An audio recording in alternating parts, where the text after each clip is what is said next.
Selamat datang di konten spoiler. Jadi kalau kalian gak suka konten beginian, silakan close video ini. Tapi jika Anda semua gak masalah di spoiler, siapkan cemilan, pasang posisi rebahan, dan mari kita mulai videonya. Juragan.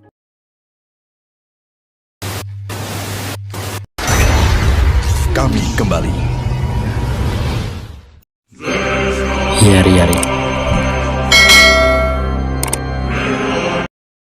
Dari kejauhan, Rimuru mengamati jalannya laga dengan seksama. Di matanya, pertukaran serangan antara Hinata dan Granbell terlihat begitu intens dan presisi. Keduanya bertarung dalam ritme yang sangat seimbang, saling mengunci dan membalas tanpa memberi celah sedikitpun. Rimuru menyadari bahwa campur tangannya saat ini justru beresiko mengganggu aliran konsentrasi Hinata yang sedang berada di puncaknya. Namun perhatian MC kita tidak berhenti di situ saja. Perhatiannya beralih pada rekan-rekan lainnya yang juga sedang berjuang. Untuk memastikan keadaan mereka tanpa harus berpaling dari laga utama, Rimuru segera mengaktifkan kemampuan Magic Sense. Gelombang persepsi sihir terpancar, menyapu area sekitar untuk memetakan keberadaan energi kawan dan lawannya. Di mana dengan teknik ini, Rimuru bisa melihat pertarungan Sion bersama Rangga. Di dalam katedral, dengan postur yang tegak dan penuh percaya diri, Sion menggenggam pedang besarnya. Lalu aura kekuatan yang memancar dari dirinya memberikan kesan bahwa ia siap menghancurkan apapun yang menghalangi jalannya.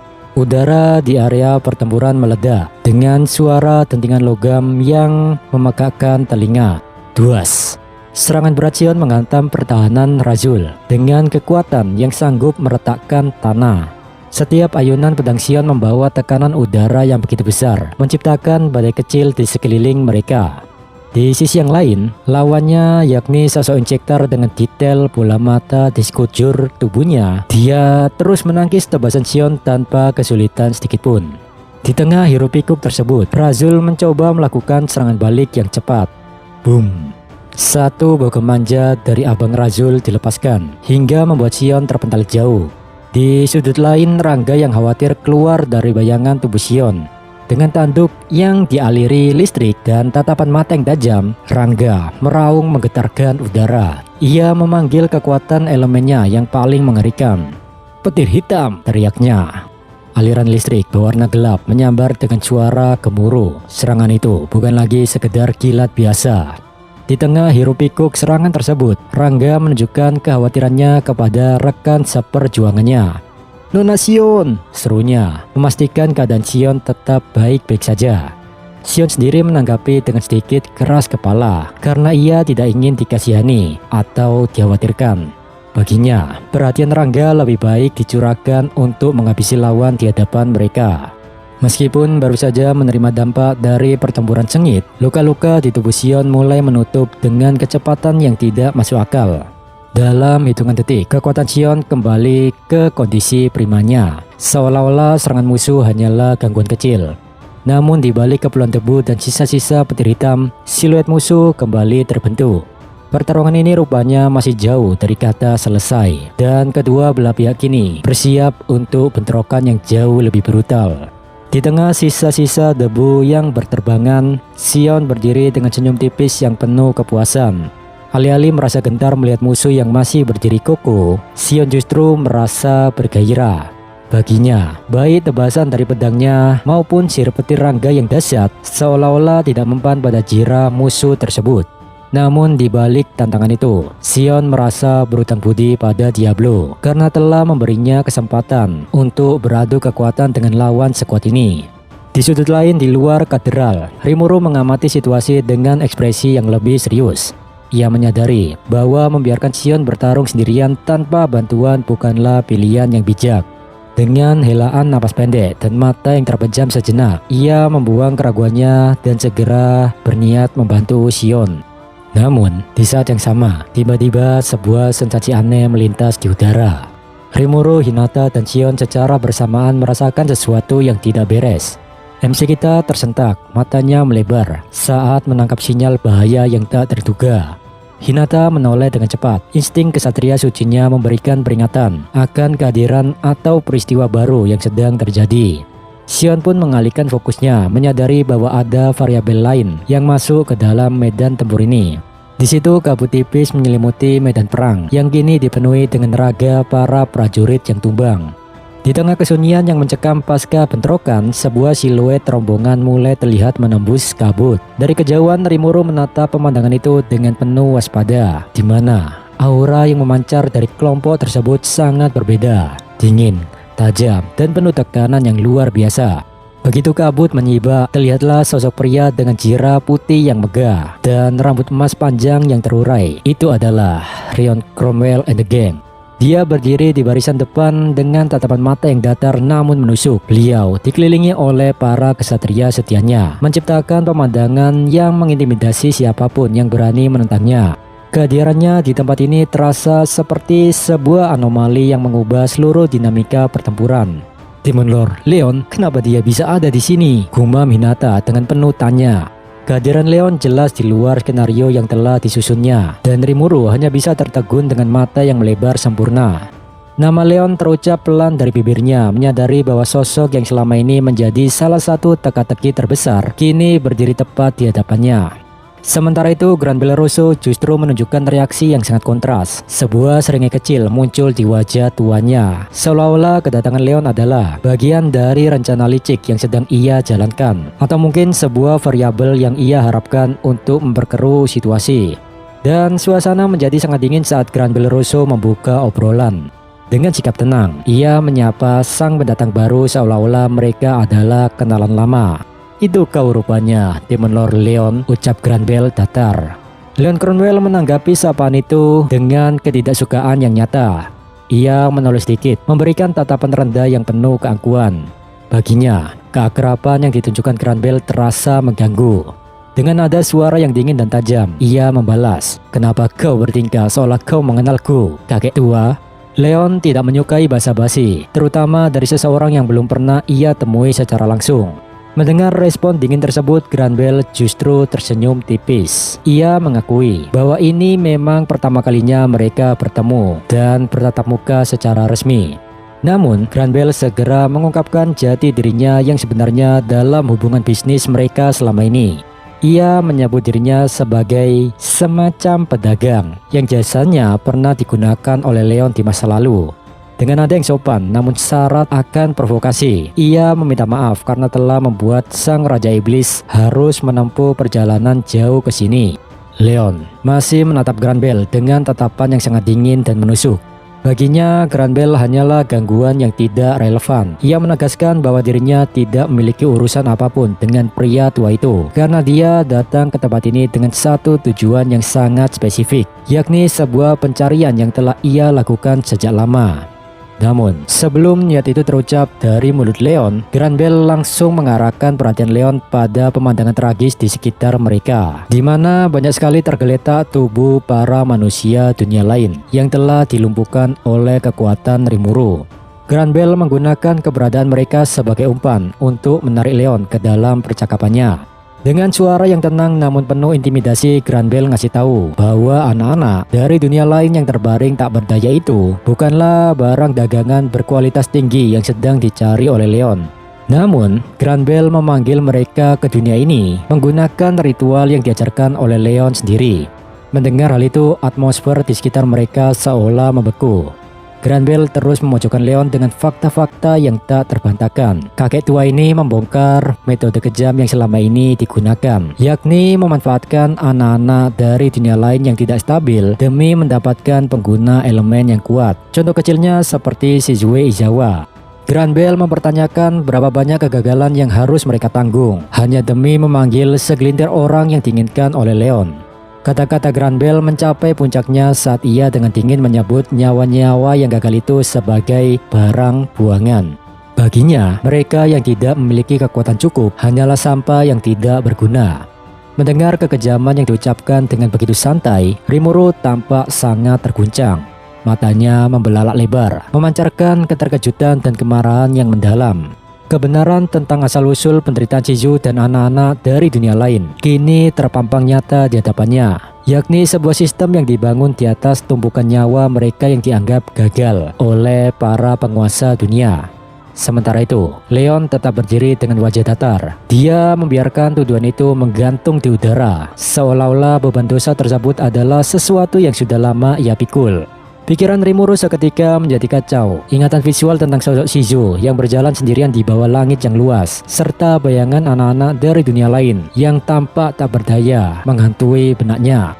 Dengan suara bergetar namun penuh tuntutan, Rimuru berpaling kepada Granbell untuk memastikan kebenaran yang baru saja didengarnya. Dan Granbell Rosso menanggapi dengan senyuman tipis yang sangat menjijikan. Dengan nada yang sangat tenang, ia membenarkan keraguan MC kita. Granbell kemudian menggunakan kedoknya sebagai pedagang untuk melegitimasi kekejaman tersebut. Baginya, pemanggilan anak-anak itu hanyalah pemenuhan atas permintaan pelanggan. Granbell mengklaim bahwa tugasnya hanyalah menyediakan apa yang diinginkan oleh sosok seperti Leon. Logika dingin ini semakin memperjelas bahwa di dunia ini, bagi mereka yang berkuasa, nyawa manusia seringkali hanyalah angka dalam sebuah transaksi gelap. Dan kini, dua kekuatan besar berdiri berhadapan dalam jarak yang sangat dekat, namun dipisahkan oleh jurang prinsip yang sangat dalam. Rimuru Tempest menatap lurus ke mata Leon Cromwell, mencoba menembus pertahanan batin pria berjira putih itu. Dengan nada yang syarat akan kekecewaan, Rimuru menuntut kebenaran. "Kau memanggil orang lain juga, bukan cuma Shizu," tanya Rimuru. Tanpa ada sedikit pun keraguan atau usaha untuk berkelit, Leon menjawab pendek dengan suara yang datar. "Ya, itu benar." Sebuah pengakuan jujur yang terasa lebih menyakitkan daripada kebohongan apapun. Kemarahan Rimuru mulai meluap, bukan hanya dalam bentuk ledakan kekuatan, melainkan dalam bentuk pertanyaan yang menembus nurani. Ia mencecar Leon mengenai fakta bahwa ritual pemanggilan yang tidak stabil akan memendekkan umur anak-anak tersebut secara drastis.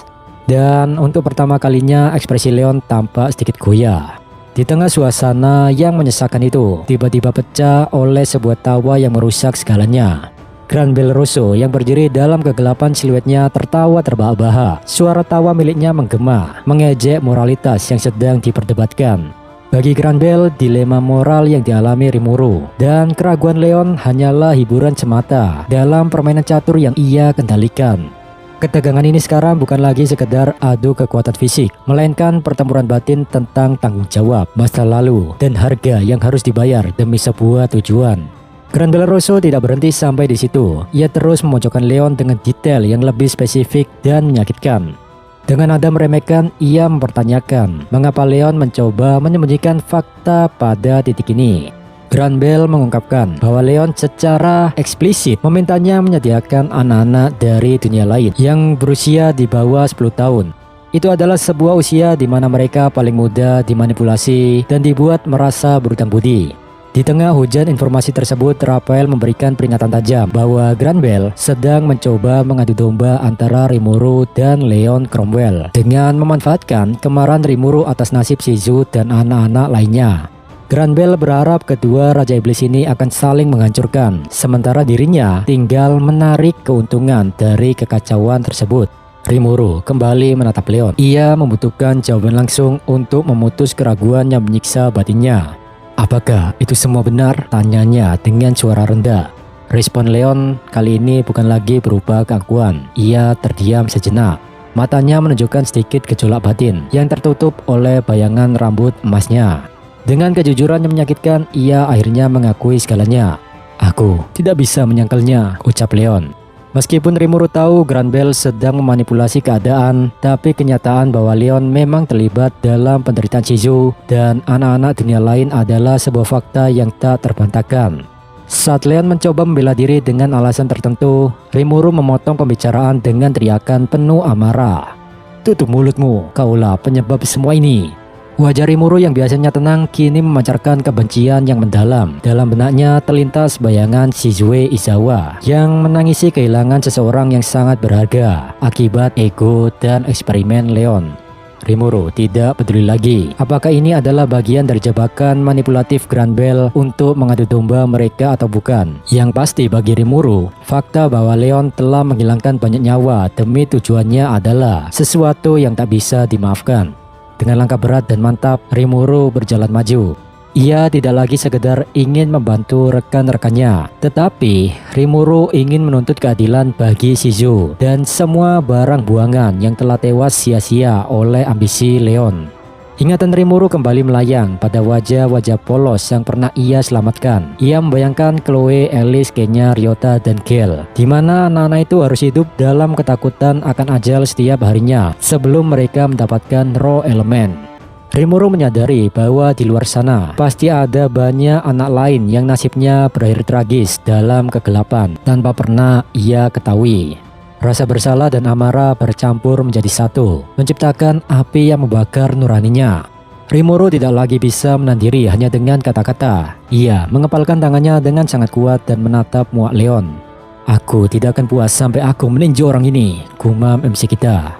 Bagi Rimuru, ini bukan lagi soal strategi atau politik antar Raja Iblis. Ini adalah tentang memberikan pelajaran fisik atas setiap tetes air mata yang jatuh dari mereka yang telah tewas. Ketika melihat amarah Rimuru, Leon justru menunjukkan reaksi yang tak terduga. Alih-alih memasang kuda-kuda bertarung, Leon tetap berdiri tegak dengan wajah yang tetap datar. Seolah-olah ia sudah siap menerima konsekuensi apapun dari tindakannya di masa lalu. Leon tampak sengaja membiarkan celah tersebut terbuka. Hal ini memberikan kesempatan bagi Rimuru untuk melampiaskan seluruh beban kemarahan yang ia pikul demi mendiang Shizu dan anak-anak yang telah tiada. Udara di sekitar mereka seolah membeku saat Rimuru Tempest menarik lengannya ke belakang, memusatkan seluruh emosi kesedihan untuk Shizu, kekhawatiran untuk anak-anak, dan kemarahan atas ketidakadilan ke dalam satu titik di kepalan tangannya. Duar!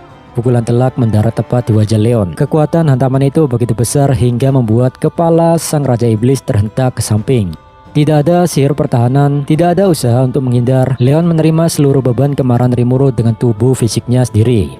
Setelah pukulan itu mendarat, keheningan yang mencekam kembali menyelimuti medan pertempuran.